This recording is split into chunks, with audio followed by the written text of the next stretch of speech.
Ladies and gentlemen, if you can hear that sound, the planes are coming, they're going to bomb us, but not before we have a chat to two of the latest spec fantasy authors that I've got with me today. We've got Samuel Colbran, the author of Lake Merrin. We've got Julian St. Aubyn Green, the author of Suffrage, and I'm going to put them on the spot, something chronic. Boys, I've got a list of questions. I've got 10 questions for you two. Hit me. Are you ready? Yeah. Okay, yeah. You guys pick who goes first. What is the first book that made you cry? I think I can take this one. Back in the dim, dark days of Sam while he was reading, when I was a teenager, I used to read a very specific type of book. They're called Dragonlance. It was a whole franchise of books. One book, which was written by Tracy Hickman and Margaret Wells, made me cry. There was a very specific scene in there where I saw a main character that I fell in love with. I loved him. He was a noble knight, and he sacrificed himself. And I was like 14 at the time, and I'm just like, that could happen in books. That could happen in books. And then it got even sadder in the next book. So that was Into Twilight and Summer, Spring Dawn. Are you familiar with these? I am. Actually, I read them a very long time ago. I haven't got Sam's level of knowledge, but it's interesting. Back then we didn't have a George R.R. Martin who makes you fall in love with the characters and just goes, oh, there we go. Okay guys. Julian, you can take this next one, mate. What's your favourite underappreciated novel? Well, I've been reading a lot of indie authors lately. I've read all the masters and all the greats, and I have great love for people like Raymond E. Feist and Terry Pratchett and all that. But a lot of the indie authors are coming out with something a little bit special, and since I am an indie author, I've decided to support and really get into the scene. So there's a couple of blogs on my website where I'm actually reviewing books, and one of the ones that I like sort of fairly recently is Balances the Other Sound by Madeline Stone. There's a battle rap review on my website for that one. I've read this rap. It's awesome. I love it. It's good. Yeah. Okay. So check it out. She's a very, very new author. It's her first book, and I think she's just done a fantastic job. Fantastic. Well, we'll give you the next question too, mate, because I really like that battle rap idea. You guys need to check that out. What is your writing kryptonite? Dun dun dun! Oh, he's got the Superman shirt. Check it out. Hey. It is actually my brain. My brain likes to take me in weird and wonderful and different directions and take me on tangents, and I have to sort of rein it in and say, no, you have to do that. I also have a tendency to have a doubt demon, and I know that's very surprising to people who know me, because they're like, man, you've ploughed forward, full steam ahead. But it's because of the muse. The muse won't let me doubt. That's a good thing, man. That's a really good thing. She's evil, but she's good, I like that. Sammy, Yes. Did you ever consider writing under a pseudonym? Never. Never? I never did it because the fact that I am Samuel Colbran, and it's just like, for me to do that, I just couldn't think about it. Like, I couldn't see myself as anyone else. Like, and I have to stamp my book with my name. Stamp it. Yeah. I like that. Well, that's good. You got to be authentic. I'm always a big fan of writing under your own name. I'm glad you two have. It's awesome. Julian. Yeah, I know. Just a side issue. I actually lived on St. Aubyn Street back in New Plymouth in New Zealand. Some sort of synergy there, my friend. Yeah. What's the most difficult thing about writing characters from the opposite sex? Ooh. The main character in my novel is a 17-year-old girl. Never actually having been a 17-year-old girl. It was I was pretty damn sure. But never actually having been a 17. I really sort of struggled to get into her mind for a while. And so what I did is I'm actually in a group on the internet called Mythweavers, and that's how I always used to write. I always used to just write creatively for me and all the other geeks. And so we go into application for games, and I'd apply as a woman. Really? And I knew I could write a female when they didn't question it. You gotta love this stuff. What you don't know about these authors, eh? Practice makes perfect. Mr. Colbran, what does literary success look like to you? Basically, my work out there. just as simple as that. It's like, it's not about money, it's not about fame, it's not about, even if I have one person read my book, that is success to me. Like, it's I know that I've been a storyteller for 31 years.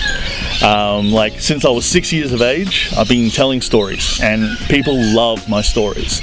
And now I'm writing a story, and it's just trying to go from an oral sort of storytelling to a written storytelling, and it's a little bit different, just a little bit, just a smidge. But it's just getting my work out there, getting my mind and my creativeness out there, my worlds out there. That's what I want. That's my success. More and more, I think we're finding that a lot of creative people are about getting their work out there, getting it read, getting the feedback, and being part of that community. So I'm really pleased to hear him say that. Mr. Green, what's the best way to market your books? Are you keeping secrets, Ocean? Is there something you haven't told us? Look, look. I think the most important thing is just getting out there. It's getting in front of people and letting them, see your passion for what you've done. I mean, ultimately, and it's something someone may have said to me once, and you. No one will sell your book as well as you do. And it's not that you're the product. No, not at all. It's not at all. It's not like you should be selling yourself about your skills. No. I have no idea who this person is. Yeah. It's no one I know. Okay, point taken. Exactly. But in terms of it, I'm doing a lot of web, author interviews and blog tours and just things like that, just to sort of see people, just show people how passionate you are about your own work. Oh, it's so true, man. That's so true. Sammy boy. Yeah. What other authors are you friends with, and how do you help them become a better writer? Okay, I'm friends with a lot of authors. I know Julian. I know Ocean. He's also an author. I also have been part of multiple writing groups. There's Melissa, who's up in Mount Isa. There's Miss Burton, as I usually call her. She also lives in Mount Isa. They come from everywhere. Once you get on the internet and go, "Hi, I'm an author," people just come out of the woodwork at you. Writers Association, Gold Coast Writers Association, Writers Activation, Gold Coast Novel Writers. There are just so many writers out there. I could probably spend the next 30 minutes naming all the writers and authors and poets that I've met. Well, there's one thing that I just want to touch on here about the both of you guys, which I haven't mentioned, is that your support of other writers is amazing.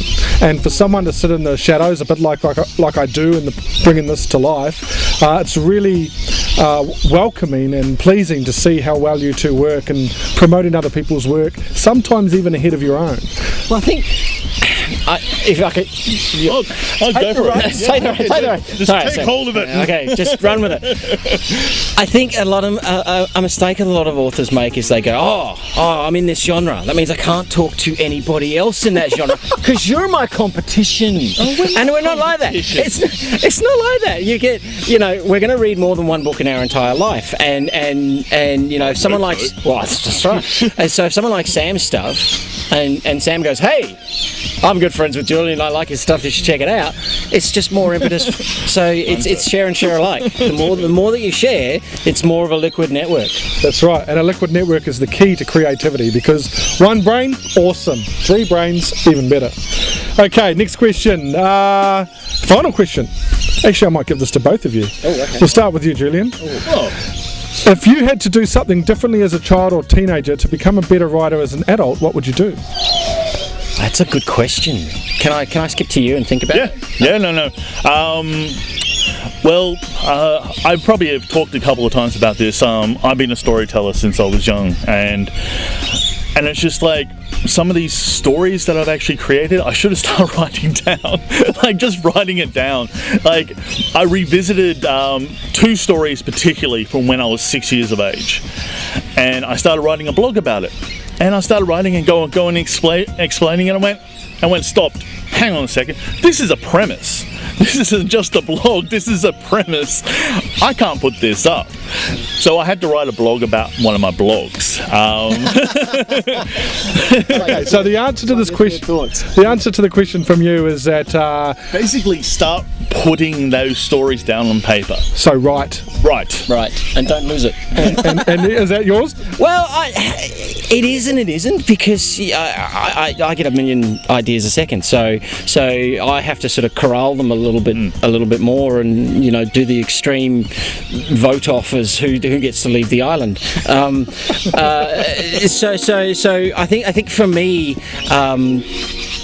Just get out there and live life, because it's life experience that tends to give our stories meaning. I mean, all of our lives can be interpreted via a story. So if we kind of go through and say, okay, now I've had that part of my life, I've had that bit of that story, now I can interpret it and show it to somebody else in an artistic way. I love that. This is the great thing about catching up with creative people. You really get inside their brain, inside their soul. So to wrap this up, I'm going to admit something that I did today that was absolutely tragic.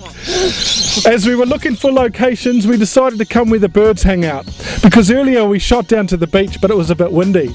And in my haste of driving away, I ran over one of my poor author's feet. So publicly on camera, Julian, I'd like to apologise for running over your toe. Please forgive me. It's fine. If I'd known, I would have worn my steel caps, but it's okay. It was only a little bit. It's only a small. A little bit, one of his toes. Look, mate, he's got 4 others. I've heard that when you hurt someone, it's when we really love you, bro. We only hurt the ones we love. There we go. I want to thank you both for taking the time and having a chat to me about your books and about your creativity. It's awesome. I'll help give the free plug. Sammy Colbran, if you'd like to get Lake Mirren, you need to head to www.samuelcolbran.com, right across the bottom of the screen right now. And if you'd like to get a copy of Suffrage, go to www.juliangreenauthor.com, also at the bottom of the screen there. Both of them are running competitions. Both of them are actually got giveaways when you purchase. So get on board and support their creativity. Thanks, guys. Thank you very much. Mic drop.